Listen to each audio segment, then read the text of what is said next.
कहां तक पढ़ा था हमने? Calculation of p pi d pi, है ना। जैसे मान लो कि मेरे पास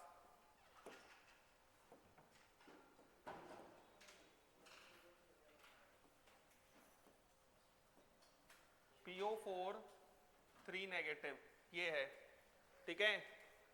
तो PO4 3 नेगेटिव अगर है तो इसके अंदर आप देखो स्ट्रक्चर कैसे बनेगा, P डबल बॉन्ड, सॉरी इसको ऐसे सोचो, P डबल बॉन्ड O, है ना, और ये हमारा O नेगेटिव, ये हमारा O नेगेटिव, और ये हमारा O नेगेटिव, ये बन जाएगा। तो यहां पर पाई बॉन्ड कितना बन रहा है? 1। टोटल बॉन्ड कितने बन रहे हैं? 5, है ना। तो इसके अंदर फोस्फोरस का ग्राउंड स्टेट इलेक्ट्रॉनिक कॉन्फ़िगरेशन किस जैसा होगा? नाइट्रोजन जैसा, है ना। बस एक सेल बढ़ा दो तो ग्राउंड स्टेट इलेक्ट्रॉनिक कॉन्फ़िगरेशन हो जाएगा इसका, ये हो जाएगा 3s, और ये क्या हो जाएगा? 3p। तो अभी अनपेड इलेक्ट्रॉन कितने हैं? 3। और फोस्फोरस का एक्साइटेड स्टेट, तो यहां पर अच्छा ये तो हम जानते ही हैं कि क्या पड़ा होगा, खाली ऐसा, ये क्या हो जाएगा?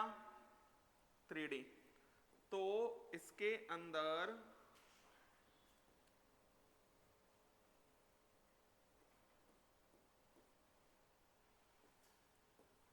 ये 3s, ये 3p, और ये 3D। तो बच्चों ये ऐसी फैसिलिटी नाइट्रोजन के पास नहीं होती, है ना। तो नाइट्रोजन 5 बॉन्ड नहीं बना पाता। अब यहां पर O नेगेटिव है, तो ये हमारा चलो ऑक्सीजन है, ये हमारा O नेगेटिव, O नेगेटिव को तो एक ही बॉन्ड बनाना है, O नेगेटिव को तो एक ही बॉन्ड बनाना है, एक ही बॉन्ड बनाना है, तो ये हो गया ऐसा, और ये हो जाएगा, समझ गए। तो यहां पर हमारा कितना P pi d pi bond बनेगा? 1। तो एक हमारा P pi d pi bond बन जाएगा, तो एक हमारा क्या बन जाएगा? P pi d pi bond. Clear है? लिख लें।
चलें नेक्स्ट लोगों बच्चों, bond energy and catenation property. Bond energy and catenation property.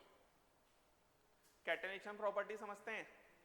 Catenation property का मतलब क्या है कि खुद के साथ कंबाइन होने की कैपेसिटी। कैटेनेशन प्रॉपर्टी का मतलब क्या है? खुद के साथ कंबाइन होने की प्रॉपर्टी। तो यहां पर एक चीज समझो आप, सबसे पहले bond energy is inversely proportional to size. Bond energy is inversely proportional to size, ठीक है। और कल हमने सीखा था ओवरलैपिंग के रिस्पेक्ट में बॉन्ड एनर्जी, अब हम एग्जैक्ट बॉन्ड एनर्जी की बात करने जा रहे हैं। तो यहां पर bond energy is inversely proportional to size, और bond energy inversely proportional to lone pair repulsion,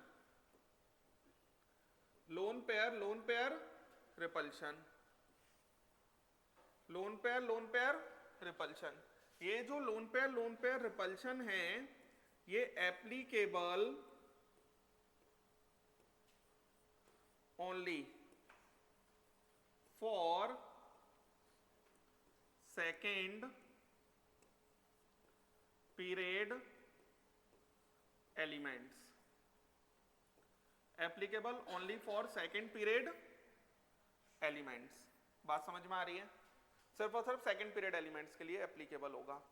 बच्चों एक चीज और लिख सकते हैं, bond energy is directly proportional to catenation property, bond energy directly proportional to catenation property. Bond energy जितनी ज्यादा होगी कैटेनेशन प्रॉपर्टी उतनी ज्यादा होगी, होना भी चाहिए, क्योंकि जितना ज्यादा बॉन्ड एनर्जी उतना ज्यादा बॉन्ड बनाना चाह रहा होगा, बॉन्ड उतना स्टेबल बन रहा होगा, तो कैटेनेशन प्रॉपर्टी उतनी ज्यादा होगी। अब यहां पर जैसे मान लो मेरे पास लिखा है कार्बन और कार्बन के बीच में, बाकी के 3 बॉन्ड कार्बन ने अलग बना रखे होंगे, उनकी कोई टेंशन नहीं है। दूसरा SI और SI, तीसरा germanium germanium, SN SN, PB PB, ठीक है बच्चों, ये बॉन्ड बन रखा है। तो यहां पर अगर हम डाउन द ग्रुप जा रहे हैं, तो साइज क्या हो रहा है? इंक्रीज। साइज अगर इंक्रीज होगा तो बॉन्ड एनर्जी डिक्रीज, क्लियर है? तो साइज इंक्रीज, बॉन्ड एनर्जी क्या? डिक्रीज। तो यहां पर ये हुआ। एक और बात समझें, जैसे मान लो मेरे पास CC लिखा है, NN लिखा है, O लिखा है, सिंगल बॉन्ड्स की बात हो रही है, F और F लिखा है। बच्चों एक्चुअल में इस पर 0 लोन पेयर होता है। लोन पेयर सभी समझते होंगे, नाइट्रोजन 3 बॉन्ड बनाता है तो 1 लोन पेयर होगा, तो ये हमारा 1 लोन पेयर, यहां पर 2 लोन पेयर और यहां पर 3 लोन पेयर। और मैंने आपको सिखाया है कि सेकेंड पीरियड में कौन सी ओवरलैपिंग करेंगे हम, सेकेंड पीरियड के अंदर, सॉरी, कौन सा कंपैरिजन करना चाहेंगे? लोन पेयर रिपल्शन के अकॉर्डिंग। तो यहां पर रिपल्शन सबसे ज्यादा होगा, सबसे ज्यादा रिपल्शन अगर होगा तो यहां पर ऑर्डर ये आ जाएगा, क्लियर है ये बात? अगर हम यहां पर ऐसे लिखते, देखना बच्चों, सिलिकॉन सिलिकॉन है ना, फोस्फोरस फोस्फोरस,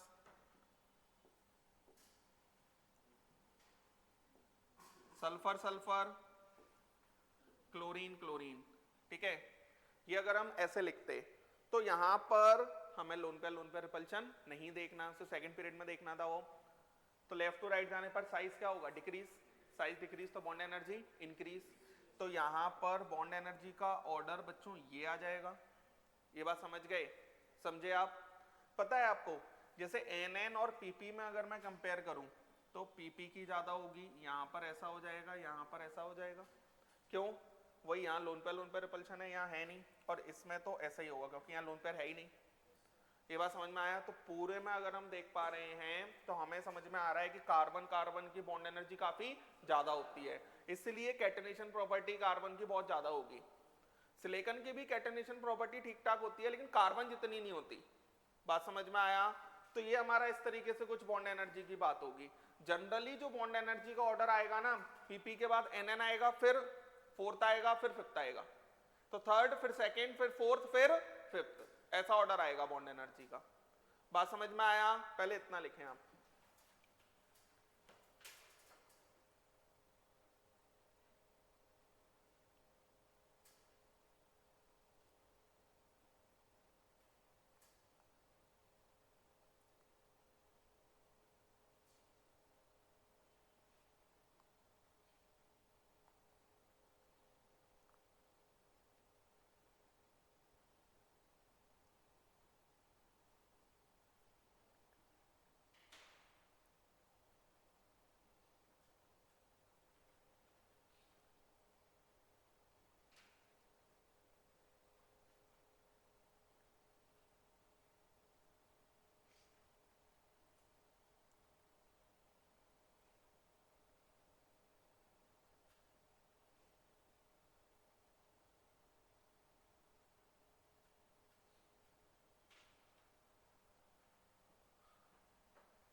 ये समझ गए ना कैसे बनाया है?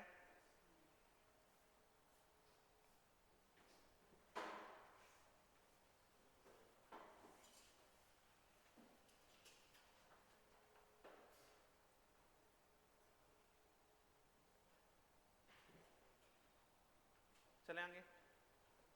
अब देखो, मैंने कहा आपसे कि इनके अंदर जनरली ऑर्डर बॉन्ड एनर्जी का कैसा जाएगा? जनरली क्या जाएगा? थर्ड पीरियड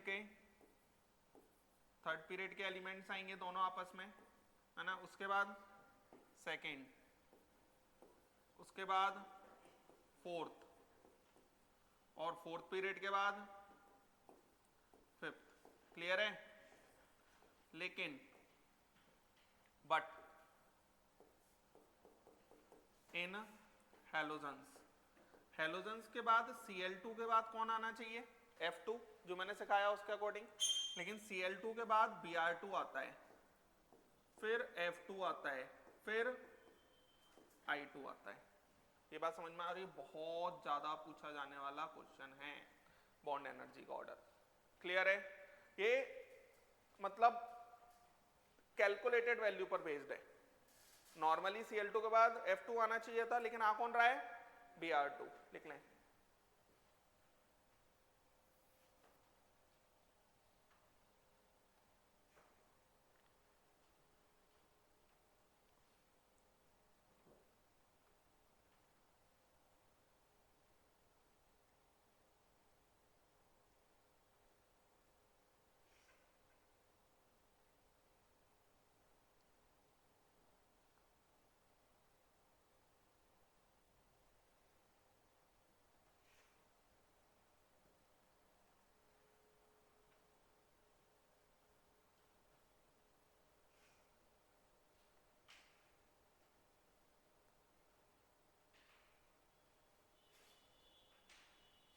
चले आगे।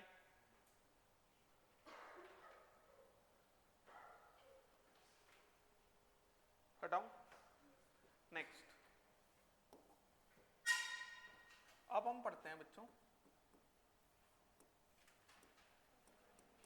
हाइब्रिडाइजेशन।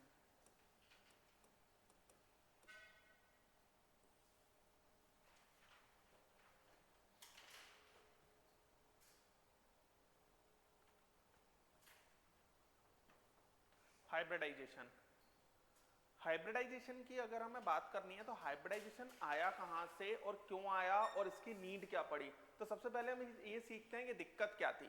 बात समझ में आ रहा है ना, जिससे हमें इसकी जरूरत पड़ गई। लिखो एक line, consider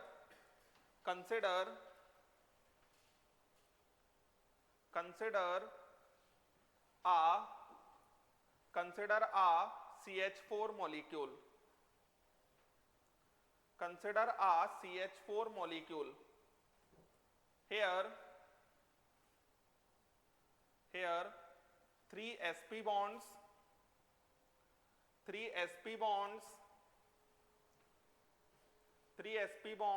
and 1 SS bond are present. So the structure is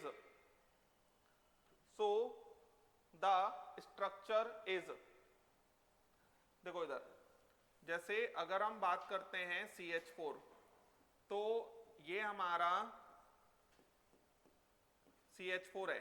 ठीक है बच्चों, अभी हम हाइब्रिडाइजेशन नहीं जानते, तो कार्बन का अगर हम लिखते हैं इलेक्ट्रॉनिक कॉन्फ़िगरेशन तो ये 2s है, और ये हमारे पास क्या है? 2p है। ये हमारे पास क्या है? 2p है। तो मैं डायरेक्ट कार्बन का एक्साइटेड स्टेट ही लिख देता हूं। डायरेक्ट कार्बन का एक्साइटेड स्टेट ही अगर मैं लिख देता हूं तो ये ऐसा आ जाएगा, ये ऐसा आ जाएगा। तो हाइड्रोजन का तो ऐसे ही आना है। तो यहां पर आपको समझ में आ पा रहा होगा कि 3 बॉन्ड्स तो sp के बनेंगे, 3 बॉन्ड्स हमारे sp के बनेंगे, और एक बॉन्ड हमारा ss का बनेगा। तो बच्चों अगर हमें यूनिफॉर्मिटी लानी है, अभी क्या दिक्कत है CH बॉन्ड ही एक ही मॉलिक्यूल के अंदर है, लेकिन बॉन्ड एनर्जी अलग अलग होगी। कल मैंने आपको सिखाया था कि sp की ज्यादा होगी ss से, क्योंकि साइज तो सेम होगा, लगभग सेल नंबर सेम है। तो यहां पर ना कंपाउंड ओवरऑल कैसा हो जाएगा हमारा, कम स्टेबल रहेगा, है ना, और यूनिफॉर्मिटी भी नहीं रहेगी। एक ही टाइप के बॉन्ड की दो अलग अलग बॉन्ड एनर्जी कैसे आ सकती हैं, तो हम लिख सकते हैं यहां पर कि बॉन्ड एनर्जी हमारा sp की ss से ज्यादा होगी। बात समझ में आया? तो so to bring uniformity in a molecule and stability in a molecule हमने हाइब्रिडाइजेशन का कंसेप्ट लेके आए। हाइब्रिडाइजेशन का कंसेप्ट किसके लिए? मेनली सेंट्रल एटम के लिए। दिक्कत किसके साथ थी? सेंट्रल एटम के साथ। हाइड्रोजन को तो ऐसे ही आ रहा था, सेंट्रल एटम का 3 के साथ p आया, 1 के साथ s आया, तो दिक्कत किसमें आया? सेंट्रल एटम में। दिक्कत किसमें आया? सेंट्रल एटम में। बात समझ में आ रही है? ये बनाओ आप।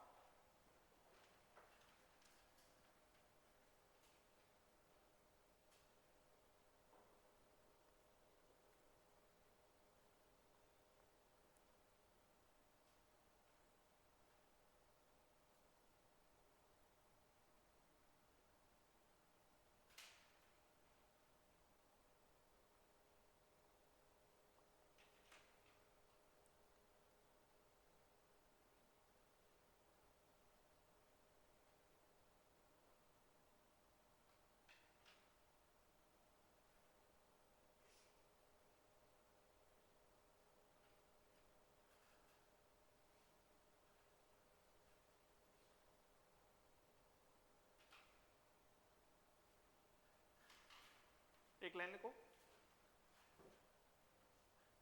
So the energy required, so the energy required to break, so the energy required to break the bonds is not equal. So the energy required to break the bonds is not equal.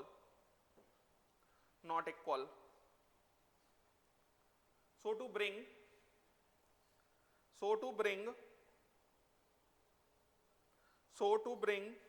a uniformity,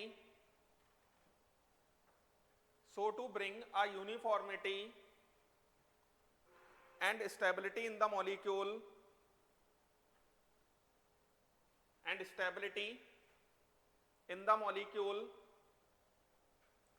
a concept of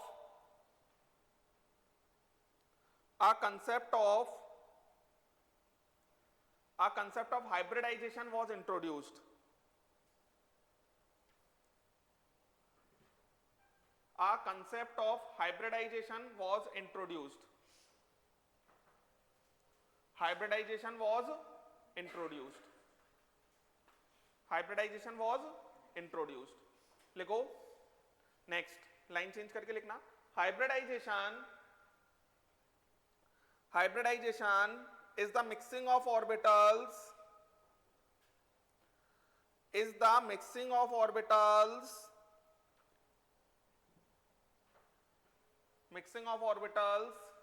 with less energy difference,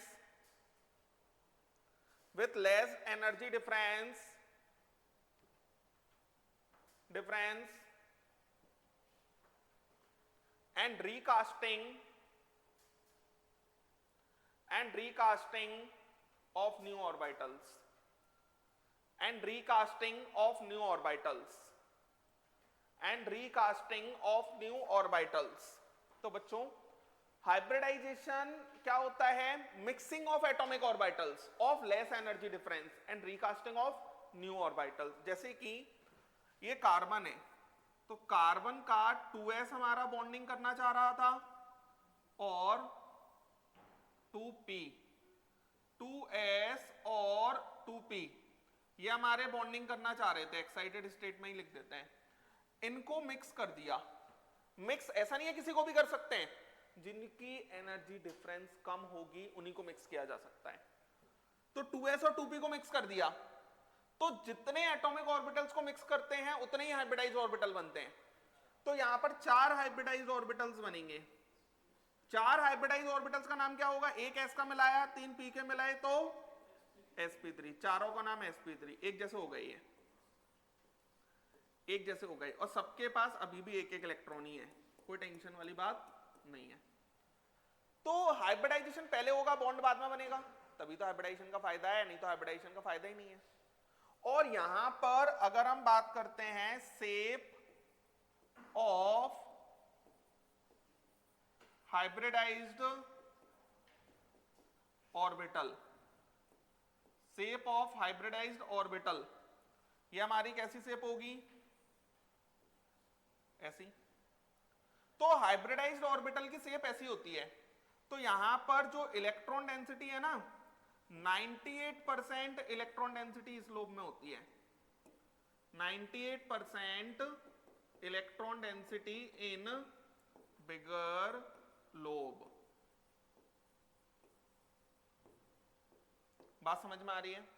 और 2% इसमें होगी। कल मैंने आपको सिखाया था कि hybridise वो ओवरलैपिंग जोन में जितनी ज्यादा इलेक्ट्रॉन डेंसिटी रहेगी उतना बॉन्ड स्ट्रॉन्गर रहेगा। तो हाइब्रिडाइज ऑर्बिटल में तो 98% है, तो बहुत ज्यादा इफेक्टिव बॉन्ड बनाएंगे हाइब्रिडाइज ऑर्बिटल्स। और यहां पर अगर हम कार्बन की बात करते हैं, तो कार्बन की अगर हम बात करते हैं तो ये हमारा ऐसा कुछ हो जाएगा, CH4। क्लियर है? नेक्स्ट अगर हम बात करते हैं, ये हमारा ऐसा कुछ हो जाएगा, है ना, ये ऐसा, ये हमारा ऐसा कुछ,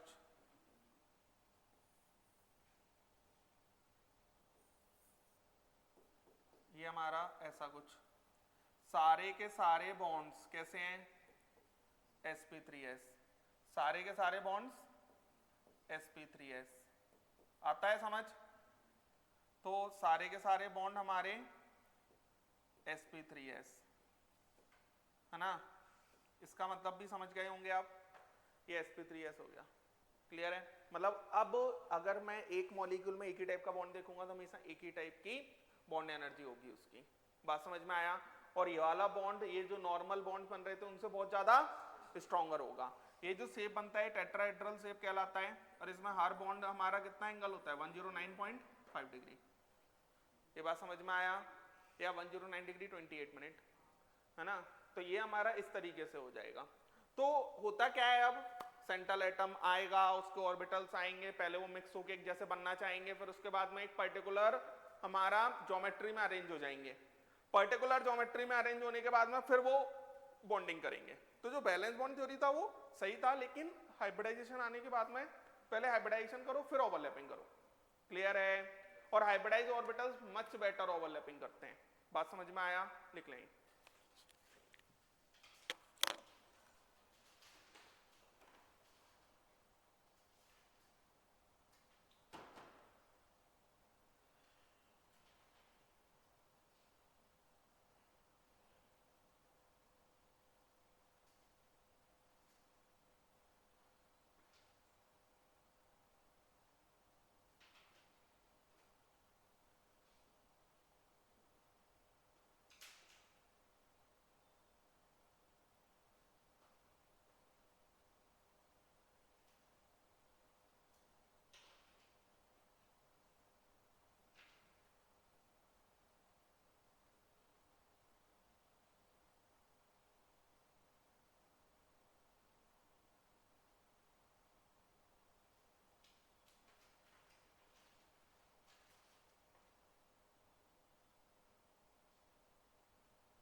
ये जो स्ट्रक्चर बना है, इस स्ट्रक्चर को क्या कहा जाता है? टेट्राहेड्रल। ये जो स्ट्रक्चर है इसको क्या कहा जाता है? टेट्राहेड्रल। बच्चों नेक्स्ट बात करते हैं। अब ये जो हाइब्रिडाइजेशन हो रहा है, ये हाइब्रिडाइजेशन के थोड़े कैरेक्टरिस्टिक्स की बात कर लेते हैं। देखो characteristics of hybridisation. Characteristics of hybridisation. Characteristics of hybridisation लिखो। Hybridisation occurs in only those orbitals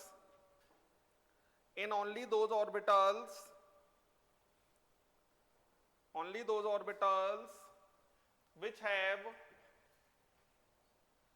have less energy difference,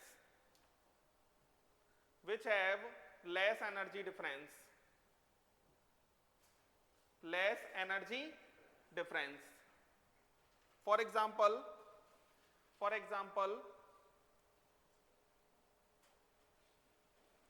2s2p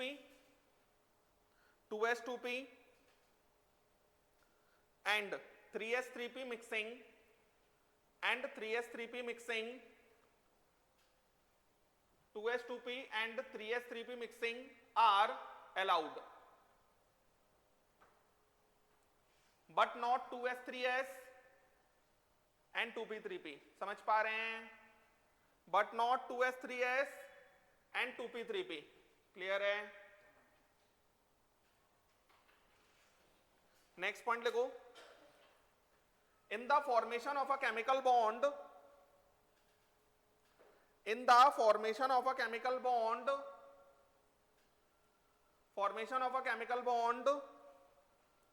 hybridization between the orbitals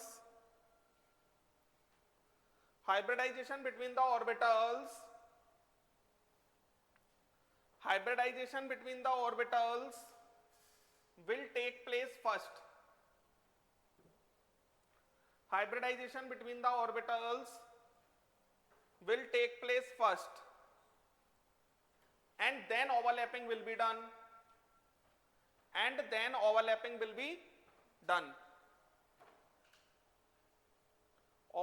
be done.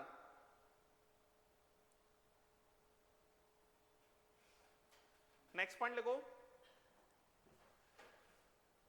Hybridized orbitals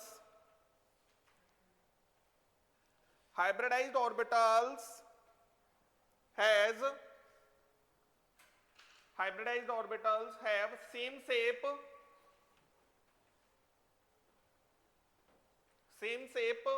but different size. Same shape but different size. देखो इधर, जैसे बच्चों अगर हम sp की बात करते हैं तो sp में मिक्सिंग होके बना होगा तो s जैसा ज्यादा दिखेगा, p जैसा थोड़ा कम दिखेगा। लेकिन अगर यही हमारा sp2 हो जाए तो थोड़ा सा p जैसा ज्यादा दिखने लगेगा। अरे बोलो। और यही अगर हम sp3 कर दें तो p जैसा और ज्यादा दिखने लगेगा। ये बात समझ में आ रहा है? तो मैं ये लिख सकता हूं as percentage p character in hybridized orbital increases, elongation increases. Clear है? समझ गए? है ना? तो यहां पर अगर हम साइज की भी बात करते तो sp, उसके बाद sp2, उसके बाद sp3। क्लियर है? समझ गए ये बात? अच्छा, ये जो साइज का ऑर्डर होता है वही ऑर्डर एनर्जी का होगा। एनर्जी का ऑर्डर भी यही होगा, दैट इज sp, उसके बाद sp2, उसके बाद sp3। लिख लें।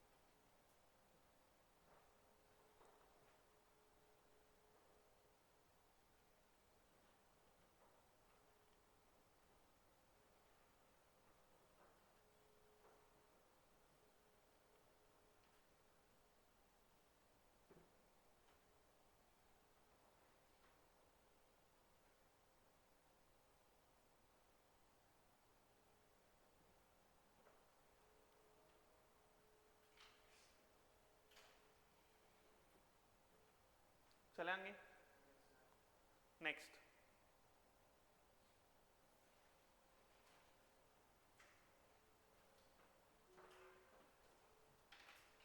नेक्स्ट लिखो, all hybrid orbitals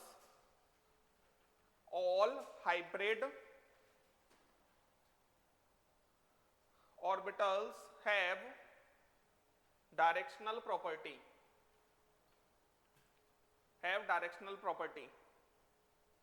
and they have more directional property than atomic orbital.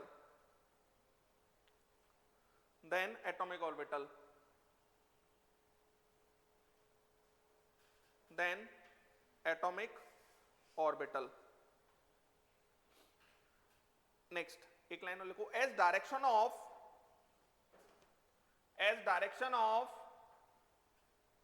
bigger lobe is fixed, as direction of bigger lobe is fixed, overlapping has to take place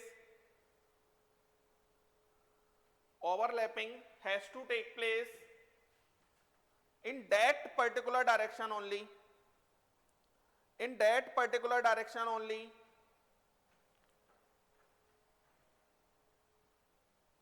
देखो इधर, जैसे atomic orbitals के अंदर अगर हम बात करते हैं तो एटॉमिक ऑर्बिटल्स में एस ऑर्बिटल है, एस ऑर्बिटल में 1/3 इलेक्ट्रॉन डेंसिटी एक एक्सिस पर आएगी, अरे आता है समझ, स्फेरिकल है ना, तीनों एक्सिस पर यूनिफॉर्मली डिस्ट्रीब्यूटेड होगी, 1/3 electron density on each axis, है ना, और पी पर 1/2th electron density on each axis, but in hybridized orbital 98% electron density in overlapping zone। बात समझ में आया? तो यहां पर हम बच्चों बॉन्ड स्ट्रेंथ की अगर हम बात करते हैं, बॉन्ड स्ट्रेंथ की अगर हम बात करेंगे तो SS SP PP हम मान लेते हैं कि सेल नंबर सेम है, और S और SP। जैसे बच्चों s ऑर्बिटल हमेशा सिग्मा बॉन्ड बनाएगा, वैसे हाइब्रिडाइज्ड ऑर्बिटल्स भी हमेशा सिग्मा बॉन्ड ही बनाएंगे। बात समझ में आया? लिख लें।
एक क्वेश्चन लिखो बच्चों, लिख लो एक, उसके बाद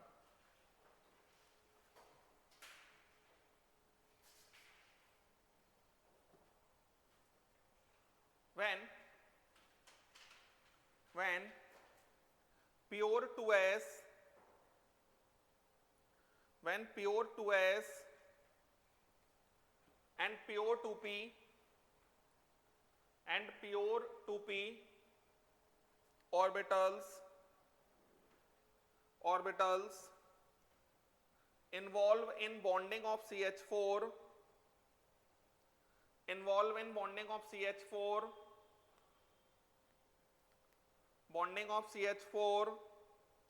then which of the following is correct?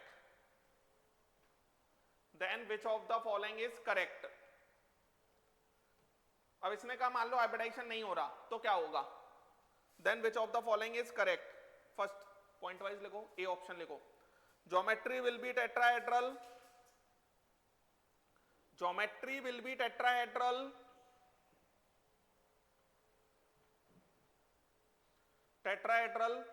Next point लिखें.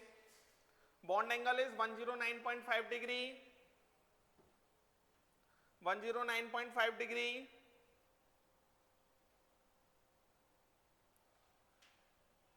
Next,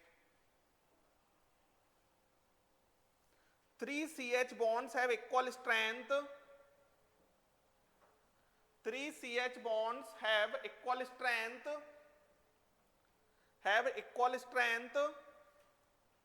and one is weaker than other.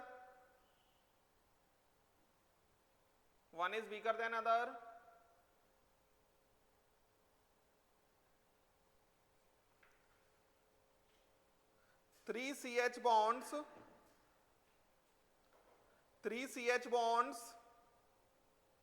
are weaker than one.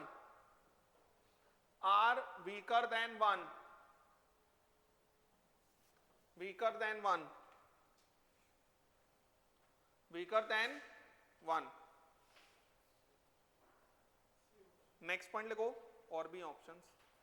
Next लिखो, geometry can't be predicted. Geometry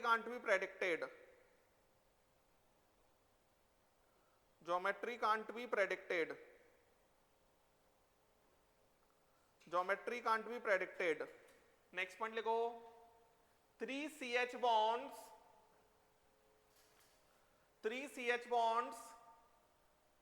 are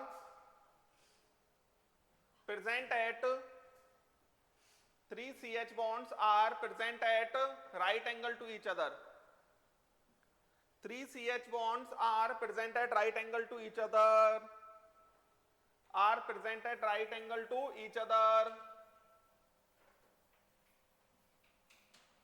समझ पा रहे हैं? कौन कौन से ऑप्शन हो जाएंगे इसमें? देखो, टेट्राहेड्रल तो होगा नहीं, बॉन्ड एंगल होगा नहीं, है ना. 3 CH bonds ये सही है. sp fp में एक px आया होगा, एक py आया होगा, एक pz, तीनों 90 डिग्री पे रहते हैं. उसके बाद 3 CH bonds are stronger than 1, तो फिफ्थ हो गया, सिक्स्थ हो गया और थर्ड हो गया. बात समझ में आया? ज्योमेट्री कांट बी प्रेडिक्टेड, ये तीन ऑप्शन सही होंगे. तो 3, 5, 6 and are correct. 3, 5 and 6 are correct.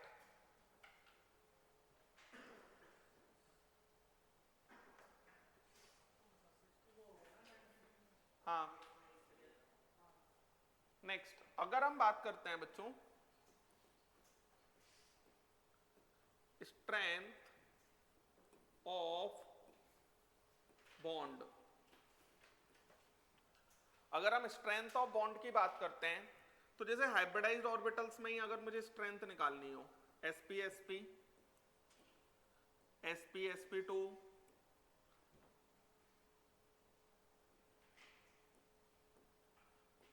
sp2 sp2 sp2 sp3 sp3 sp3, तो यहां पर आप ऐसा समझो, percentage S character increases, bond strength increases. अच्छा, परसेंटेज एस कैरेक्टर निकालना आता है? जैसे एसपी में परसेंटेज एस कैरेक्टर S1 है, टोटल 2.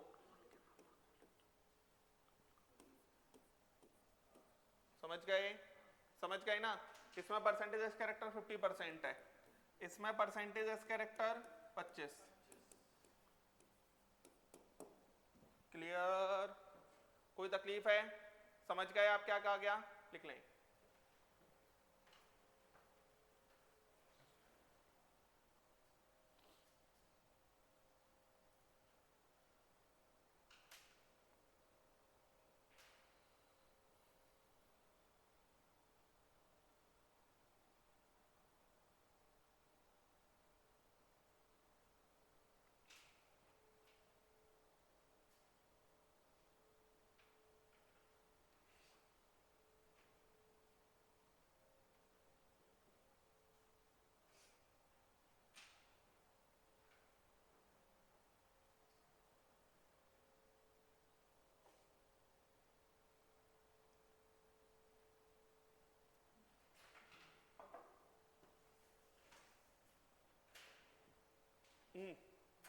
हटाऊं? चलें?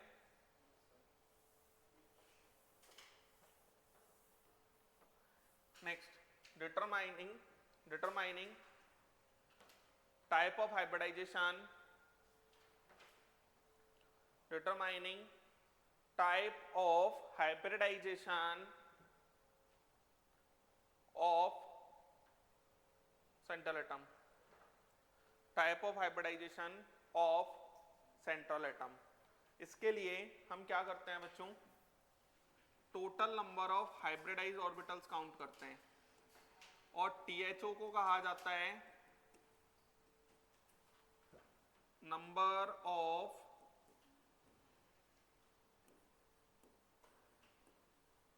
हाइब्रिडाइज्ड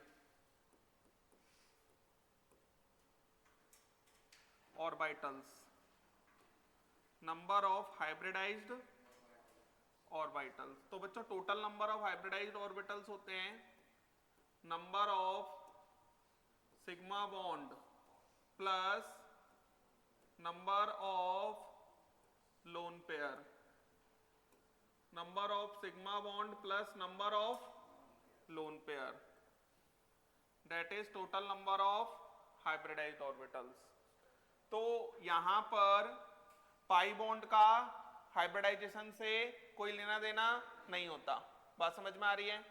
अब total number of hybridized orbitals, अगर इसकी वैल्यू 2 है तो हाइब्रिडाइजेशन sp। दो हाइब्रिडाइज्ड ऑर्बिटल चाहिए तो एक s और एक p मिला दो, दो मिल जाएंगे, दो एटॉमिक ऑर्बिटल मिले तो।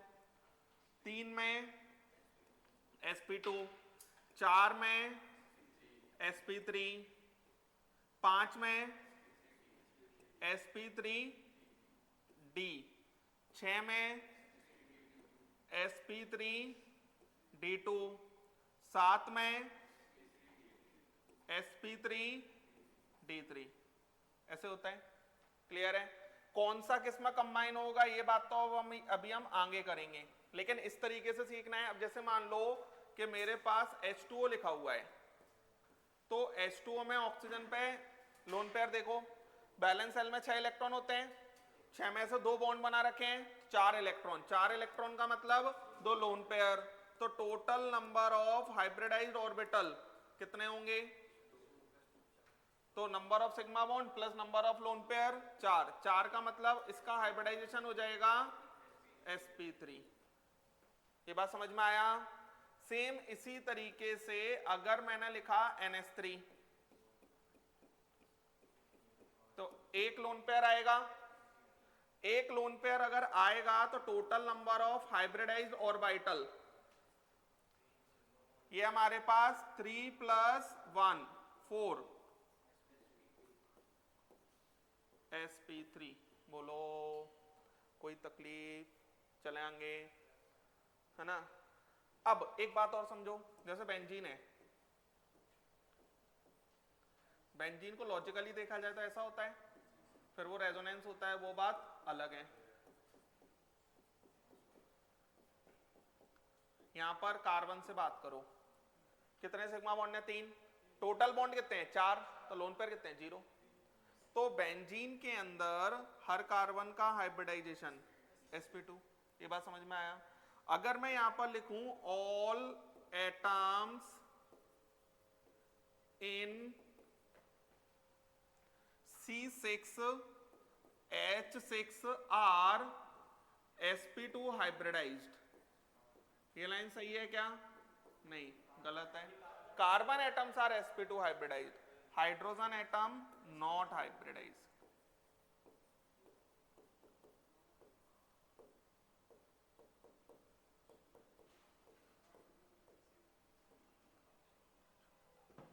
लिख लें, क्लियर है? लिखें जल्दी से।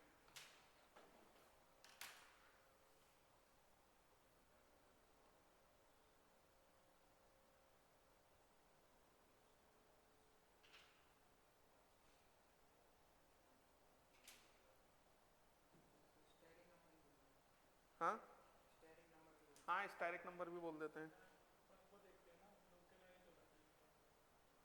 कैसा? सब पता चलेगा, टेंशन मतलब।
चलें, जैसे मान लो मेरे पास CO2 लिखा होता बच्चों, ठीक है? तो CO2 में जो कार्बन है ये हमारा क्या होगा, 4 बॉन्ड बना रहा है। तो 4 बॉन्ड बना रहे हैं तो 4 इलेक्ट्रॉन थे वैलेंस शेल में, 4 बॉन्ड बना दिए तो लोन पेयर तो 0 है। अगर पाई बॉन्ड भी हुआ करें तो ऐसे काउंट करना है। अब इसके अंदर सिग्मा बॉन्ड कितने हैं, 2, तो 2 + 0 = 2, तो हाइब्रिडाइजेशन क्या हो जाएगा, sp। ये बात समझ में आ रही है? इस तरीके से करना है। लिख लें, फिर क्वेश्चंस लिख लें।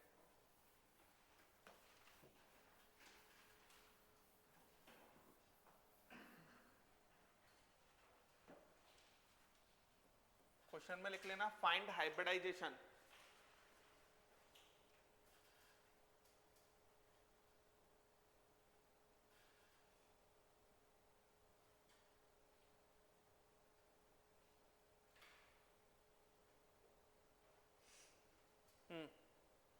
find the hybridization of the following, find the hybridization of the following: BeCl2,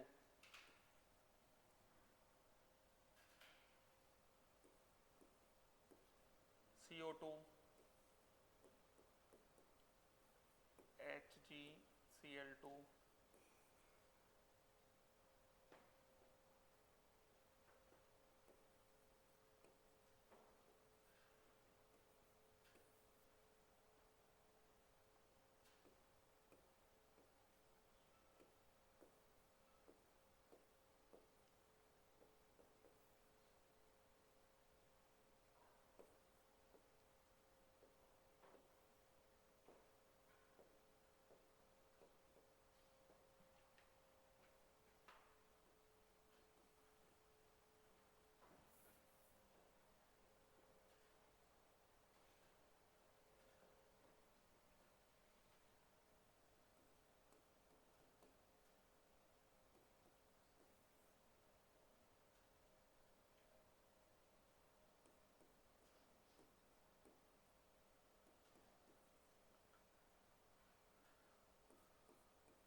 central atom, हाँ।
करें?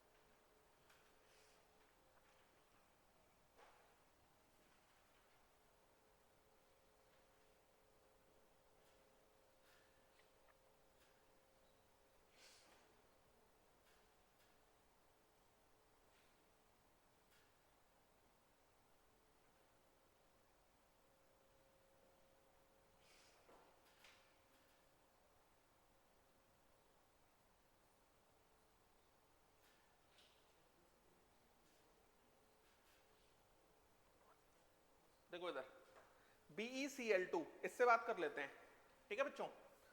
बेरिलियम पे बैलेंस सेल में कितने इलेक्ट्रॉन होते हैं? 2। अगर बेरिलियम पे बैलेंस सेल में 2 इलेक्ट्रॉन होंगे तो यहां पर दोनों के दोनों दे दिए इसने। एक बात समझो आप, जैसे कोई भी एटम अगर सराउंडिंग एटम है ना तो वो हमेशा ग्राउंड स्टेट कोवेलेंसी से जुड़ेगा। तो हैलोजन अगर कभी भी सराउंडिंग एटम है तो हमेशा एक बॉन्ड बनाएगा। हैलोजन अगर कभी भी सराउंडिंग एटम है तो एक बॉन्ड बनाएगा। आ रही है बात समझ? देखो इधर, तो यहां पर दोनों के दोनों इलेक्ट्रॉन दे दिए दोनों से, और पहला बॉन्ड हमेशा सिग्मा बनाओगे आप 2 + 0 = 2, ये क्या हो जाएगा? sp। मॉलिक्यूलर ऑर्बिटल थ्योरी में ये वाली थ्योरी भी चेंज हो जाती है कि हमेशा पहला बॉन्ड सिग्मा बनता है। उसने कहा नहीं, ऐसा कुछ भी नहीं है। CO2 तो सिखाई दिया, 2 + 0 = 2 sp। कई बार मैं ऐसे HgCl2 लिखता हूं तो बच्चों को डाउट आता है कि सर ये कोवेलेंट है क्या? HgCl2 परफेक्टली कोवेलेंट होता है। इसका आगे सीखेंगे हम अभी इसी चैप्टर में। पोलराइजिंग पावर बहुत ज्यादा होता है मरकरी का, बात समझ में आया ना? तो HgCl2 कोवेलेंट होगा, और जिंक कैडमियम मरकरी, इसके बैलेंस सेल में भी 2 इलेक्ट्रॉन होते हैं। तो 2 + 0 = 2 क्या हो जाएगा? sp। बच्चों BF3 बोरॉन, बैलेंस सेल में 3 इलेक्ट्रॉन है, तीनों के तीनों दे दिए, 0 बचे, तो 3 + 0 = 3। 3 का मतलब sp2 SO3। अब एक बात समझो आप, SO3 की अगर हमें बात करनी है तो ये आपको पता होना चाहिए कि ये हमारा इस तरीके से होगा, है ना?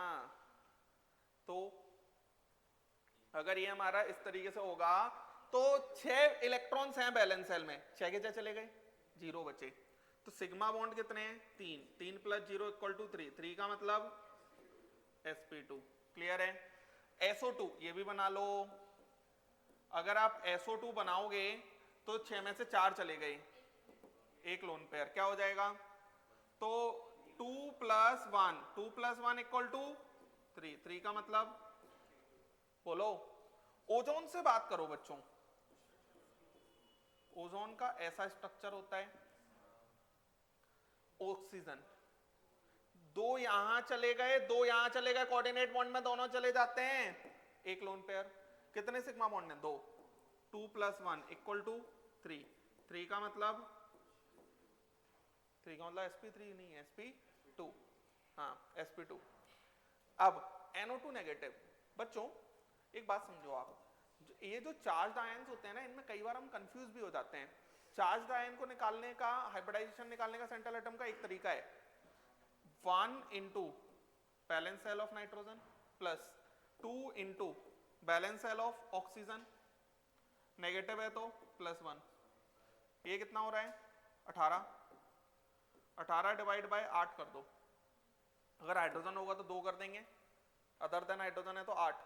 कितना हो जाएगा? ये डिवाइड नहीं होगा, लेकिन हाँ ये डिवाइड हो जाएगा 16 / 8 + 2। 2 का मतलब हो जाता है 1 लोन पेयर, और ये जितने से डिवाइड हो जाएगा उतना आ जाएगा सिग्मा बॉन्ड।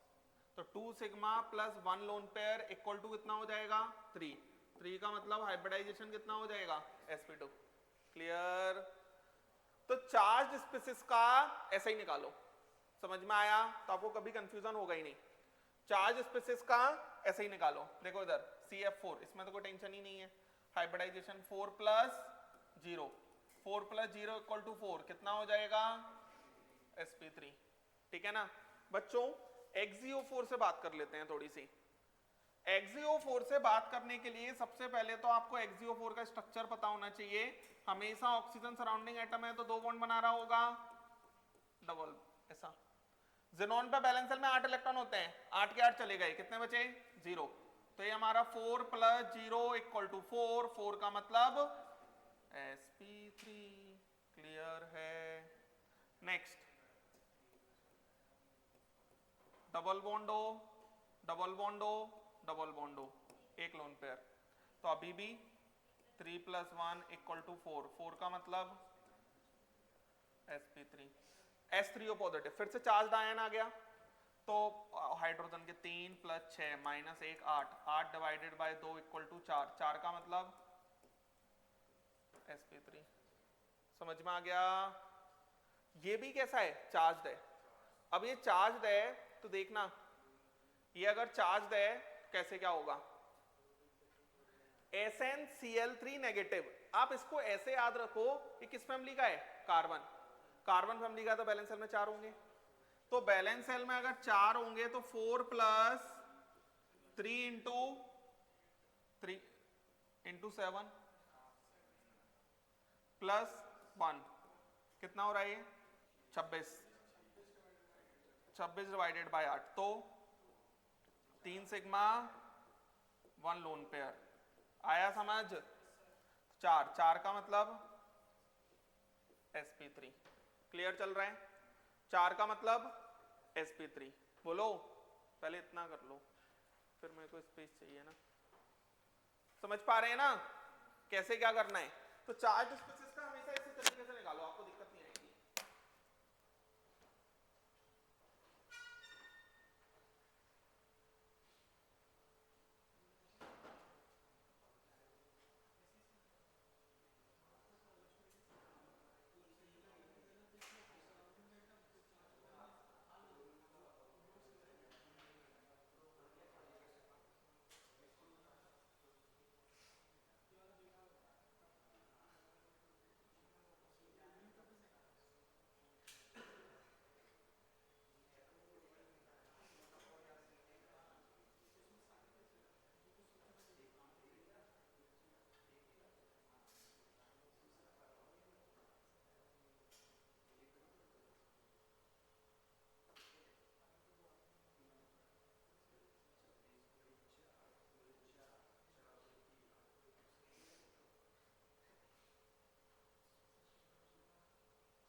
ठीक है बच्चों, हटा दूं इतना?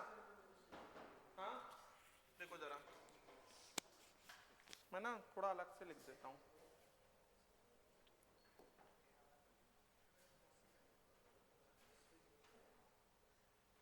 देखो जरा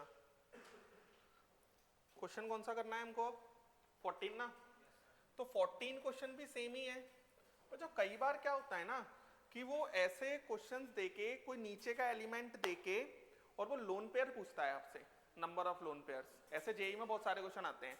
तो वही है, सेम ग्रुप में number of balance electron same होंगे और जनरली जो नेगेटिव चार्ज और पॉजिटिव चार्ज होगा वो सेंट्रल एटम का होगा, तो इलेक्ट्रॉन लेना देना उससे हम कर सकते हैं। जैसे CCl3 नेगेटिव है, CCl3 नेगेटिव में कार्बन ने 4 में से 3 इलेक्ट्रॉन दे दिए, एक बचा, नेगेटिव चार्ज से 1 इलेक्ट्रॉन और आ गया तो 2 आ गया, तो 1 लोन पेयर होगा इस पे, समझ गए। और मैं अपने वाले मेथड से अगर हम निकालेंगे तो ये हमारे पास 1 into 4 आ गया प्लस 3 into 7 आ गया प्लस 1 आ जाएगा, तो ये कितना आ रहा है 26, और 26 डिवाइडेड बाय 8 का मतलब हो जाएगा 3 सिग्मा 1 लोन पेयर, तो ये 4 आ जाएगा, 4 का मतलब sp3 बोले। नेक्स्ट I3 पॉजिटिव, सेम कहानी है। I3 पॉजिटिव में 3 into 7 minus 1 equal to 20, 20 divide by 8 कितना हो जाएगा, तो 2 सिग्मा प्लस 2 लोन पेयर, जितना ही बचे रिमाइंडर डिवाइड बाय 2 कर दो उतने लोन पेयर होंगे। तो इससे दोनों चीजें समझ में आ जाती हैं। और ये हाइब्रिडाइजेशन चार्ज स्पेसिस के लिए लगा दिया करो आप। Next question number 16, same 16 same sp3, 17 pCl5, ये नॉर्मली कर लो, फॉस्फोरस पर 5 है, 5 के 5 दे दिए। अगर एलोजन सराउंडिंग एटम है तो हमेशा सिंगल बॉन्ड बनाएगा, बात समझ में आ रहा है। ये हमारा कितना आ जाएगा sp3d। उसके बाद क्वेश्चन नंबर 18 देखें जरा, 18 pCl सेम है ना, 5 प्लस 0 इक्वल टू 5, कितना आ जाएगा sp3d, क्लियर है। क्वेश्चन नंबर 19 समझें, XeO3F2। बच्चों XeO3F2 को अगर मैं थोड़ा बनाऊं, रफली बनाऊं, मान लो मुझे नहीं पता, तो 3 बॉन्ड तो ऑक्सीजन के बन जाएंगे है ना, और 2 बॉन्ड फ्लोरीन के। ये मुझे पता है इसलिए बना पा रहा हूं, आप अभी नहीं बना सकते। कितने बॉन्ड बनाने हैं, जिन्होंने कितने बनाए 8, lone pair 0, sigma 5, 5 plus 0 equal to 5, hybridization sp3d। Question number 20 SF4, 6 में से 4 दे दिए, 1 लोन पेयर बचेगा, तो 4 प्लस 1 इक्वल टू 5, 5 का मतलब, कोई तकलीफ आपको, बोलो है ना। Next TeCl4 same, TeCl4 same, तो TeCl4 का भी सेम क्योंकि ऑक्सीजन फैमिली है, समझ में आ रहा है, बोलो, लिखें इतना।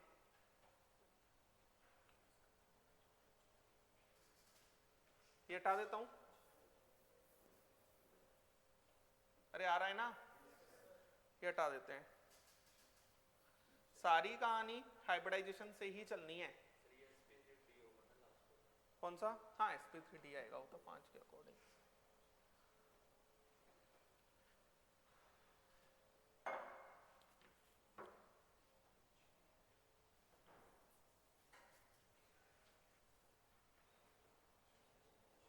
लिख लिया, चलें फिर। देखो इधर, अगर मैं इधर तक हो गया है ना, अब SOF3 नेगेटिव को थोड़ा सोचना पड़ेगा, डायरेक्ट नहीं बनने वाला। सबसे पहले सेंट्रल एटम कौन होगा, जो लीस्ट इन नंबर और लेस इलेक्ट्रोनेगेटिव, दोनों कंडीशन सेटिस्फाई कर दो, सल्फर।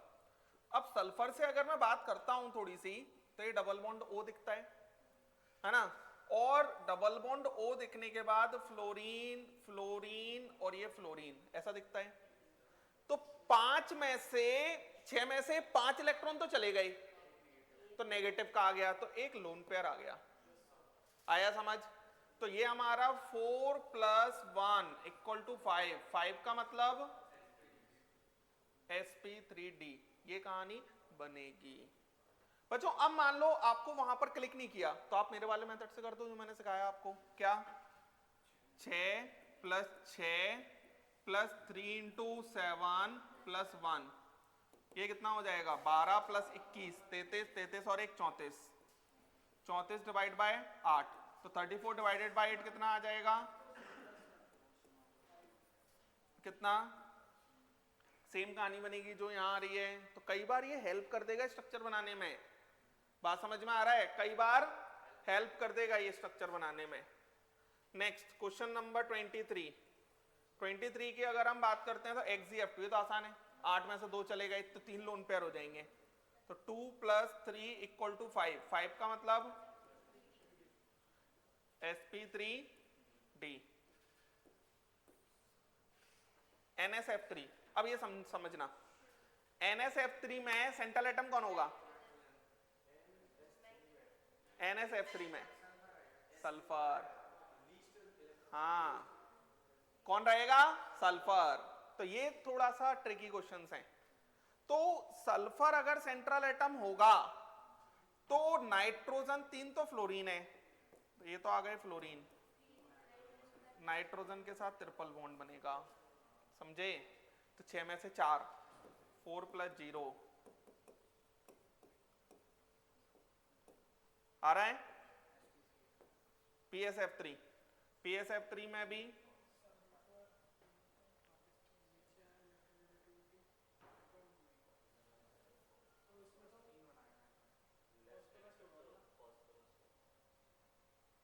लेस नेगेटिव कौन होगा, फॉस्फोरस, तो फॉस्फोरस के अकॉर्डिंग ही बनाओ, ये हमारा P डबल बॉन्ड S हो जाएगा, फ्लोरीन फ्लोरीन फ्लोरीन, ये ऐसा। तो हाइब्रिडाइजेशन तो अभी भी 4 + 0 = 4, दैट इज sp3, बनाना इतना।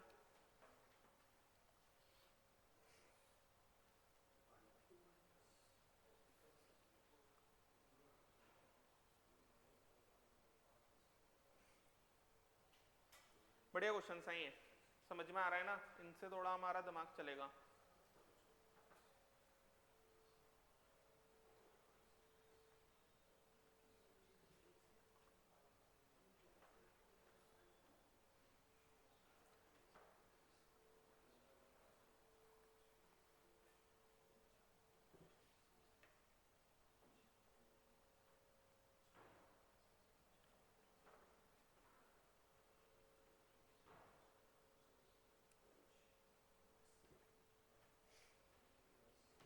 चलें, लिख लिया,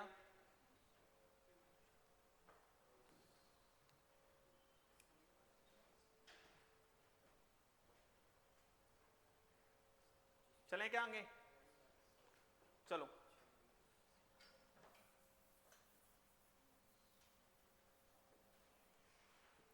I3 नेगेटिव, तो I3 नेगेटिव से अगर हम बात करते हैं तो 3 × 7 + 1 कितना आ जाएगा, ये 22, तो 22 डिवाइडेड बाय 8, तो 22 डिवाइडेड बाय 8 में कितना आ जाएगा, 2 सिग्मा 3 लोन पेयर, ये कितना हो जाएगा, क्लियर है।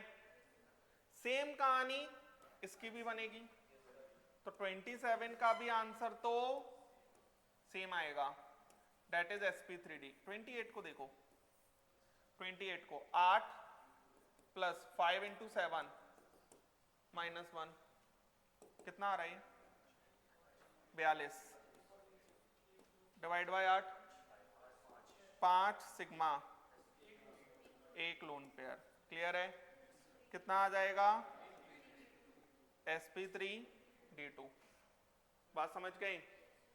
अगर हम यही बात करते 29, तो यहां पर 8 + 5 × 7 + 1 44, 44 divide by 8, 5 sigma 2 lone pair, sp3d3, समझ गए, लिखें इतना।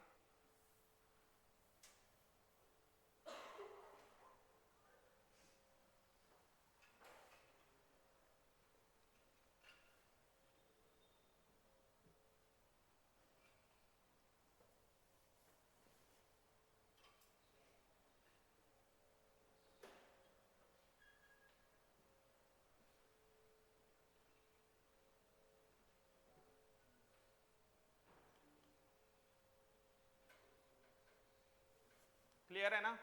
चार्ज स्पीसीज का कैसे निकाल रहा हूं, इनका कैसे निकाल रहा हूं, ये सब क्लियर है ना?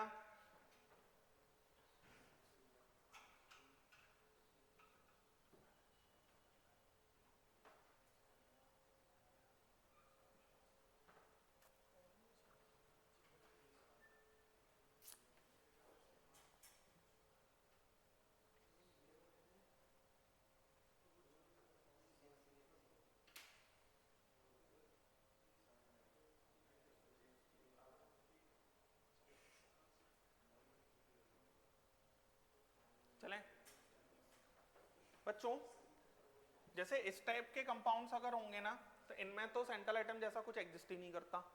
और जैसे C2CN4 को आप बनाओ, थोड़ा सा ऑर्गेनिक की जरूरत पड़ेगी, C triple bond N, C triple bond N और C ट्रिपल बॉन्ड N, ये हाइब्रिडाइजेशन sp2, ये हाइब्रिडाइजेशन sp2, ये sp, ये sp, सारे कैसे होंगे? आता है ना? कोई तकलीफ तो नहीं है? आया ना समझ? नेक्स्ट अगर हम बात करते हैं CCN4, तो CCN4 ये हो जाएगा,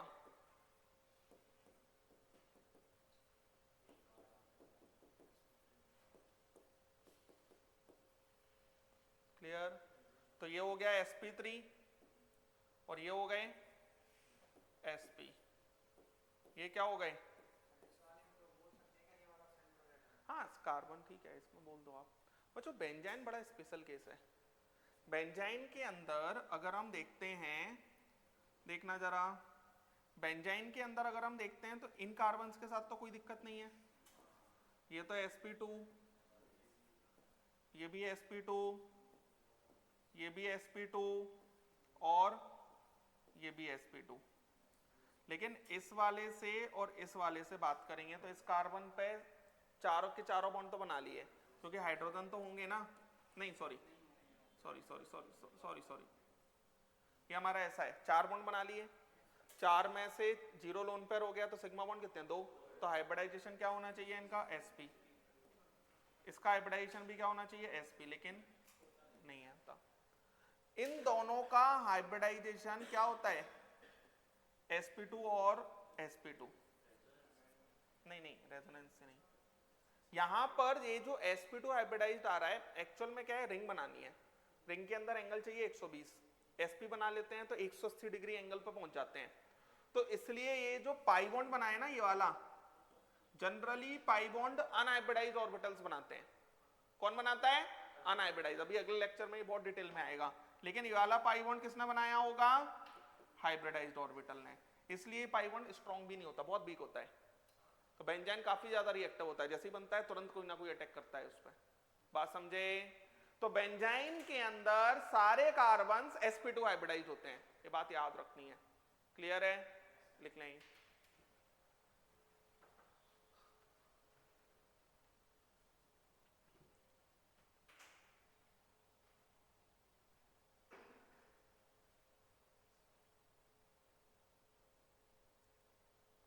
ठीक है, इतना रखते हैं आज,